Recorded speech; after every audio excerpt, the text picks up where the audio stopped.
ನಮಸ್ಕಾರ. ಫ್ರೀಡಮ್ ಸ್ಪೆಷಲ್ಗೆ ಸ್ವಾಗತ. ನಾನು ಓಂ ಪ್ರಕಾಶ್ ನಾಯಕ್. ಭಾರತ ಮತ್ತು ಅಮೇರಿಕ ಈಗ ಸುಂಕ ಸಮರದಲ್ಲಿದೆ. ಯಾಕೆ ಸುಂಕ ಸಮರ ಅಂತ ಹೇಳ್ತೀನಿ ಅಂದರೆ, ಟ್ರಂಪ್ ಈಗ ಭಾರತದ ಮೇಲೆ 25% ಟ್ಯಾಕ್ಸ್ ಹಾಕ್ತೀನಿ ಅಂತ ಘೋಷಣೆ ಮಾಡಿಬಿಟ್ಟಿದ್ದಾರೆ. ಈ ಘೋಷಣೆ ಈಗ ಮಾಡಿದ್ದಲ್ಲ, ತೀರಾ ಹಿಂದಿನಿಂದಲೇ, ಅಂದರೆ ಒಂದು 4-5 ತಿಂಗಳಿಂದಲೇ ಅವರು ಭಾರತದ ವಿರುದ್ಧ ನಾವು ಈ ಥರ ಎಕ್ಸ್ಟ್ರಾ ಟ್ಯಾಕ್ಸ್ ಹಾಕ್ತೀವಿ ಅಂತ ಹೇಳ್ತಾನೆ ಬರ್ತಾಯಿದ್ರು. ಆದರೆ ಈಗ ಒಂದು 4-5 ದಿವಸದಿಂದ, ಆಗಸ್ಟ್ 1ರಿಂದ ನಾವು ಈ 25% ಟ್ಯಾಕ್ಸ್ ಹಾಕ್ತೀವಿ ಅಂತ ಹೇಳಿದರು ಟ್ರಂಪು. ಈಗ ಒಂದು ವಾರ ಮುಂದೆ ಹಾಕಿದ್ದಾರೆ. ಏನಕ್ಕೆ ಟ್ರಂಪ್ ಈ ಥರ ಮಾಡ್ತಾಯಿದ್ದಾರೆ, ಯಾಕೆ ಭಾರತನೇ ಟಾರ್ಗೆಟ್ ಮಾಡ್ತಾಯಿದ್ದಾರೆ ಅಂತ ನೋಡಿದ್ರೆ, ಟ್ರಂಪ್ ಹೇಳೋದು ಇಲ್ಲ ನಾನು ಭಾರತನ ಮಾತ್ರ ಟಾರ್ಗೆಟ್ ಮಾಡ್ತಾಯಿಲ್ಲ, ನಾನು ನಮ್ಮ ಅಮೇರಿಕದ ಹಿತಾಸಕ್ತಿಗಳಿಗೆ ವಿರುದ್ಧವಾಗಿ ನಮ್ಮ ಅಮೇರಿಕದ ಎಲ್ಲ ಏನು ಪ್ರಾಡಕ್ಟ್ ನಾವು ರಫ್ತು ಮಾಡ್ತೀವಿ ಅದ್ರ ಮೇಲೆ ಬೇರೆ ದೇಶಗಳೆಲ್ಲ 100% ಟ್ಯಾಕ್ಸ್ ಆಗ್ತದೆ, ಭಾರತನೂ 100% ಟ್ಯಾಕ್ಸ್ ಆಗುತ್ತೆ. ನಮ್ಮನ್ನು ಅಮೇರಿಕ ಅಂದರೆ ದುಡ್ಡಿನ ಡಬ್ಬಿ ಅಂದ್ಕೊಂಡ್ಬಿಟ್ಟಿದ್ದಾವೆ, ನಾವು ಮಾತ್ರ ಯಾಕೆ ಅವರಿಗೆ ರಿಯಾಯಿತಿ ಕೊಡಬೇಕು, ಅವ್ರು ಮಾತ್ರ ನಮಗೆ ಯಾಕೆ ಅಷ್ಟೊಂದು ಟ್ಯಾಕ್ಸ್ ಹಾಕೋದು, ಹಾಗಾಗಿ ನಾನು ಹಾಕ್ತೀರಿ ಅಂತ ಟ್ರಂಪ್ ಮೇಲೆ ಮಾತ್ರ ಹೇಳೋದು. ಆದರೆ ಒಳಗಡೆ ವಿಷಯ ಹಾಗೆ ಇದೆಯಾ? ಟ್ರಂಪ್ ಇನ್ನೊಂದು ವಿಷಯನೂ ಹೇಳ್ತಾರೆ.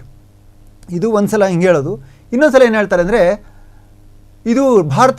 ಇದು ರಷ್ಯಾದಿಂದ ತೈಲವನ್ನು ಖರೀದಿ ಮಾಡ್ತಾ ಇದೆ, ರಷ್ಯಾ ಉಕ್ರೇನ್ ಯುದ್ಧ ನಡೀತಾ ಇರೋದು ಎಲ್ರಿಗೂ ಗೊತ್ತು, ನಾವು ರಷ್ಯಾ ಮೇಲೆ ಸ್ಯಾಂಕ್ಷನ್ ವಿಧಿಸಿದ್ವಿ, ಅದನ್ನು ವಾಣಿಜ್ಯದ್ರ ಜೊತೆ ಮಾಡ್ತಾ ಇಲ್ಲ, ಯಾರು ವ್ಯಾಪಾರ ಮಾಡ್ತಾ ಇಲ್ಲ, ಅಂಥದ್ರಲ್ಲಿ ಭಾರತ ಅದರ ಜೊತೆಗೆ ತೈಲ ಒಂದು ವ್ಯಾಪಾರ ಮಾಡಿ ಲಾಭ ಮಾಡ್ಕೊಳ್ತಾ ಇದೆ. ಅದು ಕೊಂಡ್ಕೊಳ್ಳೋದಷ್ಟೇ ಅಲ್ಲ, ಭಾರತ ಅದನ್ನು ಬೇರೆ ಬೇರೆ ದೇಶಗಳಿಗೆ ಓಪನ್ ಮಾರ್ಕೆಟಲ್ಲಿ ಸೇಲ್ ಮಾಡಿ ಲಾಭ ಮಾಡ್ಕೊಳ್ತಾ ಇದೆ ಅಂತ ಟ್ರಂಪ್ ಮಾಡ್ತಿರೋ ಆರೋಪ. ಈ ಆರೋಪಕ್ಕೆ ಏನಾದರೂ ಅವರು ಸಾಕ್ಷಿ ಕೊಡ್ತಾರಾ? ಇಲ್ಲ. ಅಂತಾರಾಷ್ಟ್ರೀಯ ಮಟ್ಟದಲ್ಲಿ ಹೀಗೆ ಒಂದು ದೇಶದ ವಿರುದ್ಧ ಆರೋಪ ಮಾಡೋದಷ್ಟು ಸುಲಭ ಅಲ್ಲ, ಆರೋಪ ಮಾಡಲೂಬಾರ್ದು. ಆದರೆ ಟ್ರಂಪ್ ಅವ್ರಿಗೆ ಯಾರು ಹೇಳೋದು? ಅವ್ರು ಹೇಳಿದ್ದೇ ಮಾತು. ಹಾಗಾಗಿ ಅವರು ಯಾವುದೇ ಮಾತನ್ನು ಏನು ಹೇಳೋಕ್ಕೋ ಅವರು ಹಿಂದೆ ಬಂದು ನೋಡೋದೇ ಇಲ್ಲ. ಮೊನ್ನೆ ಏನು ಹೇಳಿದರು, ಭಾರತ ಮತ್ತು ರಷ್ಯಾ ವ್ಯಾಪಾರ ಮಾಡ್ತಾಯಿದ್ದೀವಿ, ಇದು ನಮ್ಗೆ ಒಂಚೂರು ಇಷ್ಟ ಇಲ್ಲ, ಅವೆರಡು ಎಕಾನಮಿನೂ ಸತ್ತು ಹೋಗಿದೆ, ಅವ್ರು ಹಾಗೆ ಸಾಯ್ತಾ ವ್ಯಾಪಾರ ಮಾಡ್ಕೊಂಡಿರಲಿ ಅಂತ ಹೇಳಿದ್ರು, ಡೆಡ್ ಎಕಾನಮಿ ಅಂತ ಹೇಳಿದ್ರು. ಈ ಥರ ಒಂದು ಅತಿ ದೊಡ್ಡ ರಾಷ್ಟ್ರದ ಒಬ್ಬ ಅಧ್ಯಕ್ಷ ಈ ಥರ ಹೇಳೋಕ್ಕೆ ಸಾಧ್ಯನೇ ಇಲ್ಲ. ಆದರೆ ಟ್ರಂಪ್ ಹೇಳ್ತಾರೆ ಅಂದರೆ ಇದಕ್ಕೆ ಏನು ಹೇಳೋದು ಗೊತ್ತಾಗಲ್ಲ. ಯಾಕಂದರೆ ಒಬ್ಬ ಅಧ್ಯಕ್ಷ, ಜವಾಬ್ದಾರಿಯುತ ಅಧ್ಯಕ್ಷ ಯಾವತ್ತೂ ಈ ಥರ ಹೇಳಲ್ಲ. ಹೀಗೆ ಒಂದೊಂದು ಕ್ಷಣಕ್ಕೂ ಒಂದೊಂದು ಮಾತಾಡ್ತಾರೆ ಟ್ರಂಪ್. ಈಗ ಅವ್ರು ಹೇಳ್ತಾ ಇರೋದು ಇನ್ನೊಂದಂದರೆ, ಉಕ್ರೇನ್ನಲ್ಲಿ ಏನು ಸಾಯ್ತಾ ಇದ್ದಾರೆ ಜನ ಮತ್ತು ಸೈನಿಕರು ರಷ್ಯಾದ ಕಡೆಯಿಂದ ಯುದ್ಧದಿಂದ, ಅದಕ್ಕೆ ಭಾರತವೇ ಕಾರಣ. ಭಾರತ ಅಲ್ಲಿ ಏನು ರಷ್ಯಾದ ಒಂದು ಟ್ಯಾಂಕ್ ಇದೆ, ಇಂಧನ, ಅದು ಪರ್ಚೇಸ್ ಮಾಡಿ ಅವರ ಒಂದು ಇದನ್ನು ತುಂಬ್ತಾ ಇದೆ, ಅವ್ರ ಖಜಾನೆ ತುಂಬ್ತಾ ಇದೆ.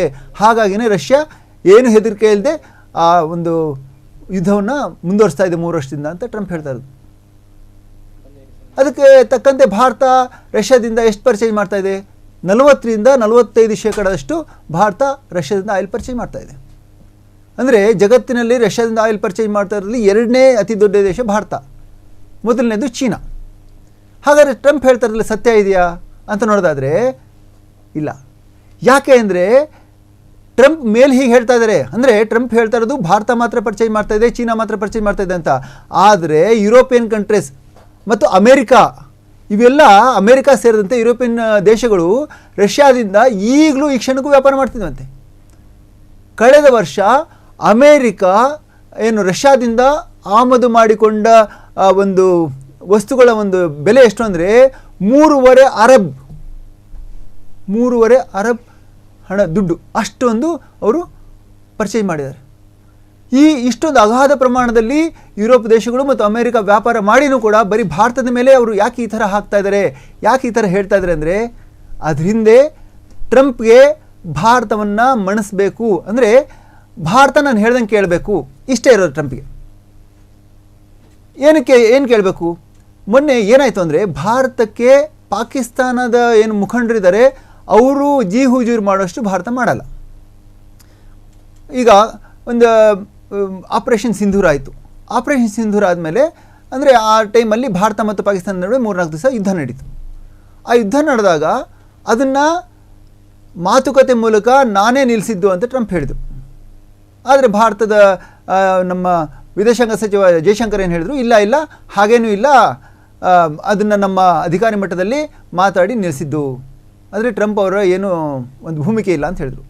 ಆದರೆ ಟ್ರಂಪ್ ನಾನೇ ಯುದ್ಧ ನಿಲ್ಲಿಸಿದ್ದು, ನಾನೇ ಎರಡು ದೇಶಗಳಿಗೆ ಜೊತೆ ಇಡೀ ರಾತ್ರಿ ಮಾತಾಡ್ಬಿಟ್ಟು ನಾನು ಯುದ್ಧ ನಿಲ್ಲಿಸಿದ್ದು, ನಾನು ಒಂದು ವೇಳೆ ಯುದ್ಧ ನಿಲ್ಲಿಸದಿದ್ದರೆ ಎರಡೂ ಒಂದು ಏನು ಪರಮಾಣು ಶಕ್ತಿ ರಾಷ್ಟ್ರಗಳಿದ್ದಾವೆ ಅವರು ಹೊಡೆದಾಡಿಕೊಂಡು ಸತ್ತೇ ಹೋಗ್ಬಿಡ್ತಾ ಇದ್ರು, ಎರಡು ದೇಶ ನಿರ್ನಾಮ ಆಗ್ಬಿಡ್ತಾ ಇತ್ತು, ಹಾಗಾಗಿ ನಾನು ಯುದ್ಧ ನಿಲ್ಲಿಸಿದ್ದು, ಅದಕ್ಕೆ ನನಗೆ ನೊಬೆಲ್ ಶಾಂತಿ ಪ್ರಶಸ್ತಿ ನನಗೆ ಬರಬೇಕು ಅಂತ ಹೇಳಿದರು. ಇದನ್ನು ಪಾಕಿಸ್ತಾನ ಹೌದೌದು ಅವರು ಯುದ್ಧ ನಿಲ್ಲಿಸಿದ್ದು ನಿಜ, ನಮ್ಮ ನಡುವಿನ ಯುದ್ಧ, ಹಾಗಾಗಿನೇ ನಾವು ಅವರಿಗೆ ನೊಬೆಲ್ ಶಾಂತಿ ಪ್ರಶಸ್ತಿಗೆ ನಾವು ಒಂದು ರೆಕಮೆಂಡ್ ಮಾಡ್ತೀವಿ ಅಂತ ಪಾಕಿಸ್ತಾನ ಹೇಳ್ತು. ಆದರೆ ಭಾರತ ಇವತ್ತಿಗೂ ಸಹ ಟ್ರಂಪ್ನ ಈ ಒಂದು ಯುದ್ಧ ವಿರಾಮದಲ್ಲಿ ಟ್ರಂಪ್ ಕೈವಾಡ ಇದೆ ಅನ್ನೋದನ್ನು ಒಪ್ಕೊಂಡಿಲ್ಲ. ಅಂದರೆ ಅವರು ಮಾಡಿಸಿದ್ದಾರೆ ಅನ್ನೋದನ್ನು ಭಾರತ ಒಪ್ಕೊಳ್ತಾ ಇಲ್ಲ.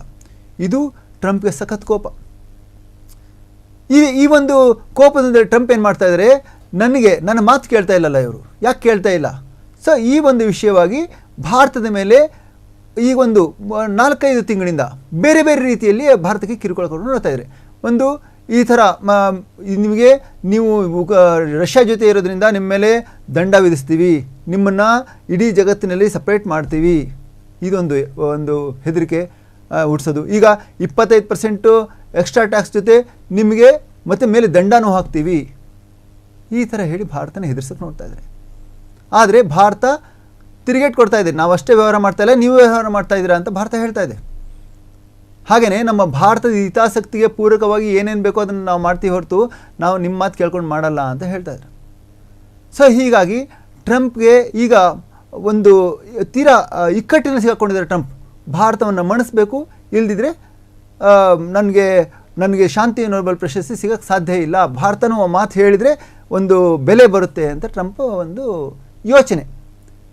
ಹಾಗೆ ನೋಡಿದರೆ ಟ್ರಂಪ್ ಮತ್ತು ಮೋದಿಯವರು ಅತ್ಯಂತ ಥಿಕ್ಕೆಸ್ಟ್ ಫ್ರೆಂಡ್ ಅಂತ ಎಲ್ರಿಗೂ ಗೊತ್ತು. ಯಾಕಂದರೆ ಮೋದಿಯವರು ಟ್ರಂಪ್ ಈ ಸಲ ಅಲ್ಲ, ಹಿಂದಿನ ಸಲ ಅಮೆರಿಕದ ಅಧ್ಯಕ್ಷ ಚುನಾವಣೆ ನಿಂತಾಗ ಅಲ್ಲಿ ಹೋಗಿದ್ದರು, ಅಮೆರಿಕಕ್ಕೆ ಹೋಗಿ ಟ್ರಂಪ್ ಪರವಾಗಿ ಪ್ರಚಾರ ಮಾಡಿದ್ದು. ಆವಾಗ ಟ್ರಂಪ್ ಒಂದು ದೊಡ್ಡ ಕಾರ್ಯಕ್ರಮ ಮಾಡಿದರು, ಅದಕ್ಕೆ ಹೌಡಿ ಮೋದಿ ಅಂತ ಹೆಸರಿಟ್ಟಿದ್ರು. ಈ ಕಾರ್ಯಕ್ರಮ ತುಂಬ ಪಾಪ್ಯುಲರ್ ಆಗಿತ್ತು, ನಿಮಗೆಲ್ಲ ಗೊತ್ತು. ಅದಕ್ಕೆ ಪ್ರತಿಯಾಗಿ ಟ್ರಂಪ್ನ ಭಾರತಕ್ಕೆ ಕರೆಸಿದ ಮೋದಿ ಇಲ್ಲಿ ನಮಸ್ತೆ ಟ್ರಂಪ್ ಅಂತ ಒಂದು ಕಾರ್ಯಕ್ರಮ ಮಾಡಿದರು.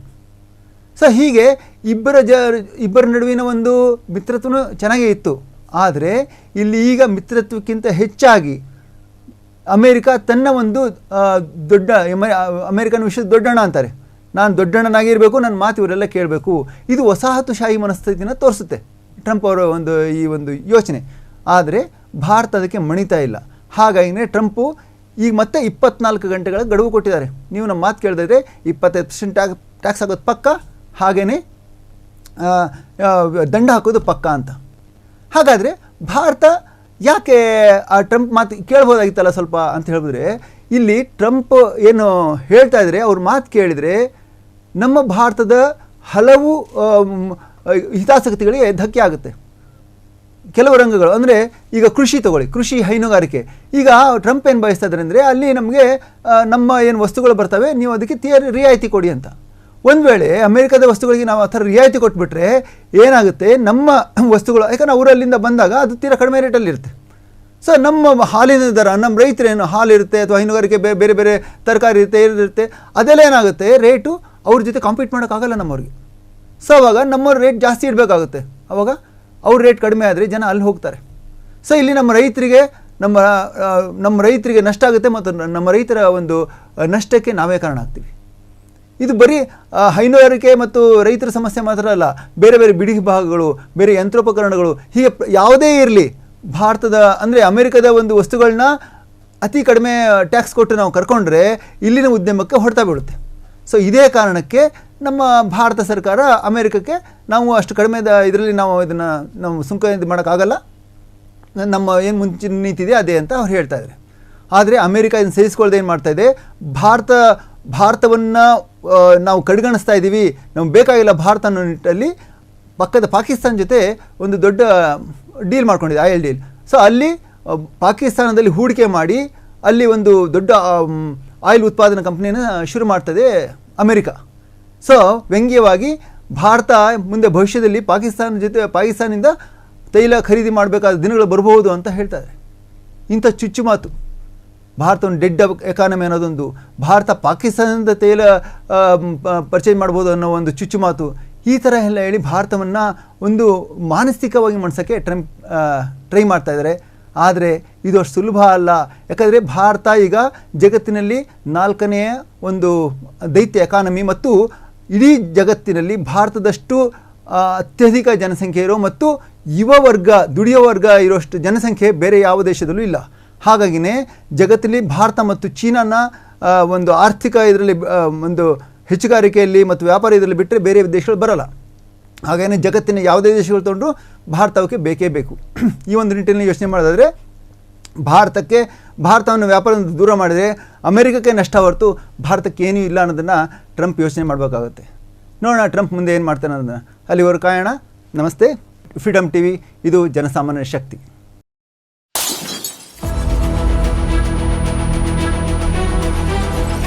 ಕ್ಷಣ ಕ್ಷಣದ ಸುದ್ದಿಗಳಿಗಾಗಿ ಫ್ರೀಡಮ್ ಟಿವಿ ಸಬ್ಸ್ಕ್ರೈಬ್ ಮಾಡಿ, ಲೈಕ್ ಮಾಡಿ ಹಾಗೂ ಫಾಲೋ ಮಾಡಿ.